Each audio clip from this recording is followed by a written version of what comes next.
nature partnerships around the region. So, here you go, Anne. Thank you. Thank you, Will. Good morning, everybody, and welcome. We are quite a newly formed group, and hopefully I'll give you a bit of a flavour of how that's come about and what we're trying to do this morning. Those are the members of the group as it stands at the moment, and I'd like to thank them personally for their contribution. They are all volunteers, either from organisations outside the local authorities or people who volunteered to come on this group who have day jobs within local authorities. So thank you to all of those, and it's a really good cross-section from private sector, public sector, universities, a lot of expertise, the health sector, so I'm very grateful for them for giving their time to this group. So why are we here? Why did this come about? Well, in 2011 there was a rather a lot of papers flying around from government at the time.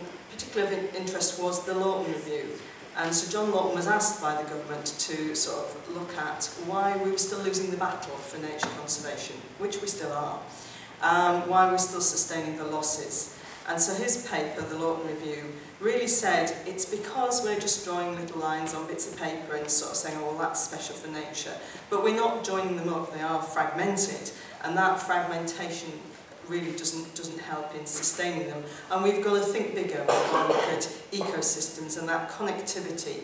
So the little mantra that came out of that was very much, we need bigger, better, more joined up nature. And that then embodied itself into a white paper, which said, this is what we need to do. And some of the outcomes of that white paper were various tools and proposals, one of which was local nature partnerships. Other papers at that time, as I say, some really stating the losses that we were taking, but there was also the natural ecosystems assessment, and that really started looking at how a lot of our ecosystems support our life, and a lot of them are in decline. I'm sorry, we're not supposed to do two negative things, but we've got to start from this basis.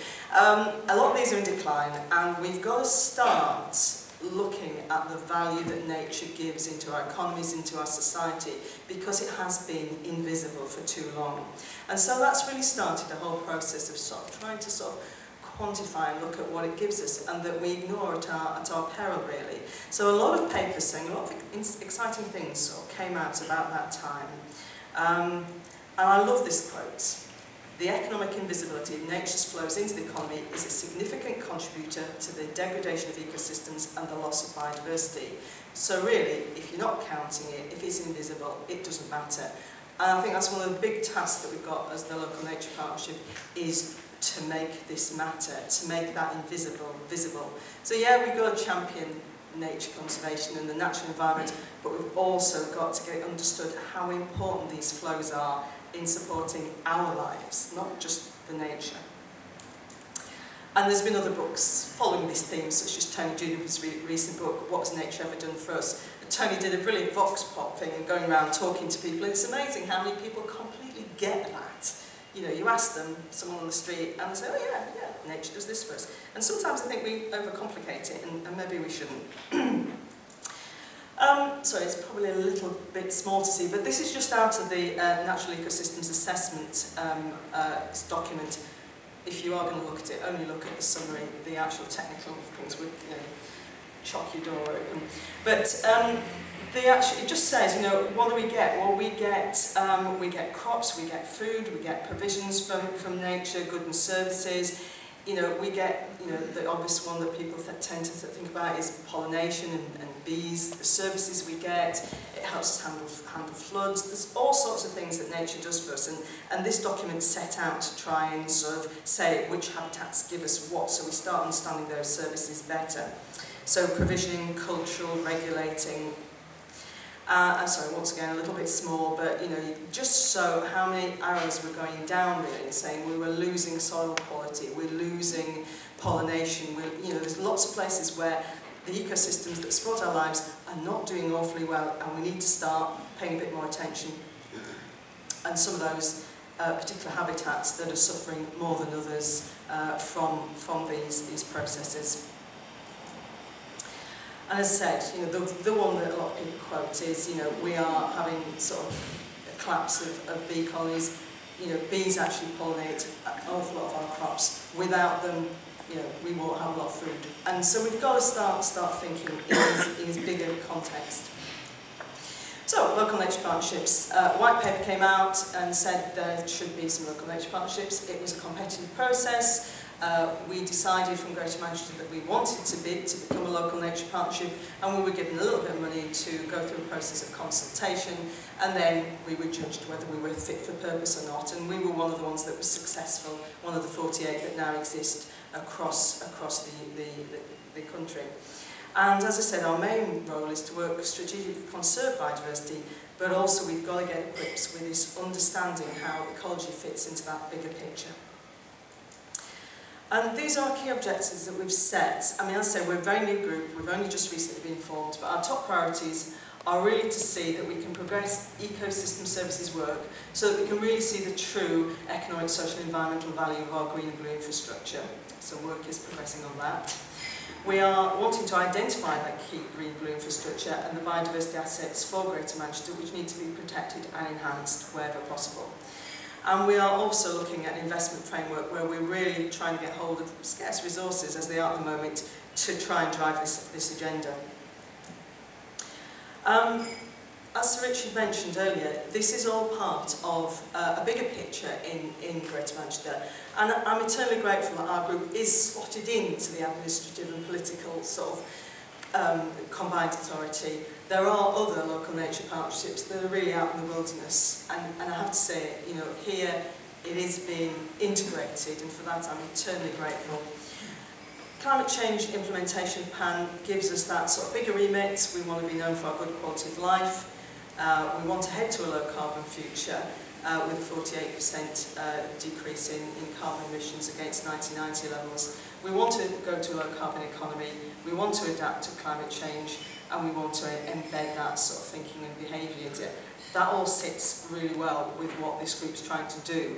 And if you look at the sort of structure that's been developed, natural environment sits in there with buildings, energy, transport, consumption, production skills, and sector growth. And there are chairs of each of those groups that sit with me on that low carbon hub to try and drive the big picture here. Of course, we've not always been fantastic. We're really brilliant at looking after our natural assets, and I mean, Manchester, as the sort of hub of the Industrial Revolution, did end up sort of certainly on the rivers, massive pollution. But we also have very good experience of cleaning this up. I mean, the Mersey Basin campaign, 25-year campaign to try and clean up our rivers, did make a huge difference. So we know we can do it. We can take rivers that are set on fire that you can walk across, and we can turn them into something that actually can support a salmon. So we do know how to do these sorts of things. Our natural capital, obviously there's the water I mentioned, land, air, and clearly we've got to understand how these benefit our economy and society. There is no doubt that good quality natural environments do support health to a great deal, and one of the things this group wants to do is to try and work very closely with the Health and Wellbeing Board and people in the health sector to make sure we can combine our efforts on this front.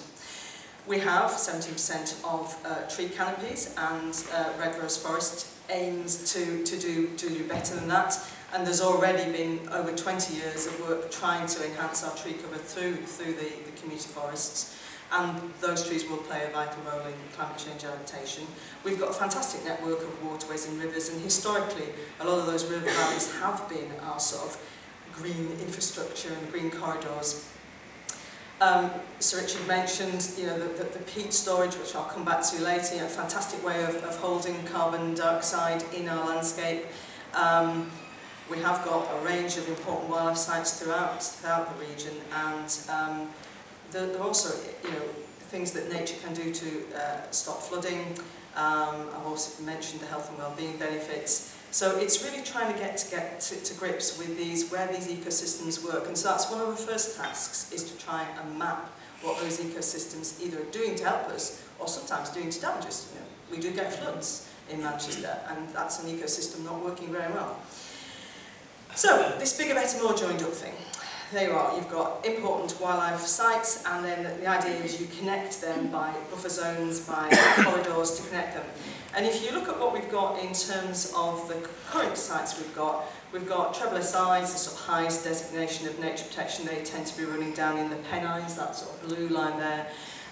We've got local nature partnerships, the yellow ones that have been designated by local authorities. We've got local wildlife sites, the SBIs, which are a non-statutory designation but often protected by our sort of local development plan framework. And so this actually sort of gives you a feel of what we've got, and it is, you know, spotted all over the region. So how do you actually start joining those together? And some of them are little gems. That's a 7 acres local nature reserve in Bolton. You stand there, you could think you were right on the countryside, and it is indeed in the centre of Bolton. And it's just surprising. We have some amazing, surprising sort of local nature reserves throughout Greater Manchester. So building that ecological network, Derek Richardson and his team at Greater Manchester Ecological Unit are sort of working hard on that. We're sort of trying to see how we can join up these dots to do what the Lawton Review says, to try and make that connectivity and the bigger, better, more joined up work. And so we're trying to do a targeted approach, we're doing opportunity mapping, we're looking at the latest developments. We're trying to make sure this is robust enough that it'll stand up in local development frameworks. We're trying to get ecological functionality. Big task, and we've got to persuade a lot of people this has rigour and is worth doing. So I'm pleased to say that is in progress, but there's a lot of work to do there. So you're getting a resultant ecological framework that's starting to look like that. The interesting thing from that is the importance of actually gardens, particularly in the south of Greater Manchester, that they actually become a very important part of that connectivity that we're looking for. And so we're sort of starting to develop action plan areas that sort of bring that connectivity together and look at the important ways that nature will move. Undoubtedly, the Mersey Belt is going to be quite a big block to nature moving north, and how it's going to go through a fairly impenetrable sort of urban conurbation is quite an interesting challenge. Some species can fly and migrate quite easy, others, plants and other things, don't move that well. Carbon sequestration, just come to that, you know, what has nature ever done for us? Well, you know, actually carbon and the peat bogs do hold phenomenal amounts of carbon for us that could be out there doing damage and climate change damage. And we have to pay tribute to Salford, because we have just brought some big sort of planning inquiries to try and stop further peat extraction. I mean, how mad is that? You've got a very scarce habitat that actually holds carbon, and then you dig it up, and as that carbon denatures and breaks down, as the peat denatures and breaks down, it just releases carbon into the atmosphere. It is wrong on so many fronts, and yet we're still doing it commercially in this region.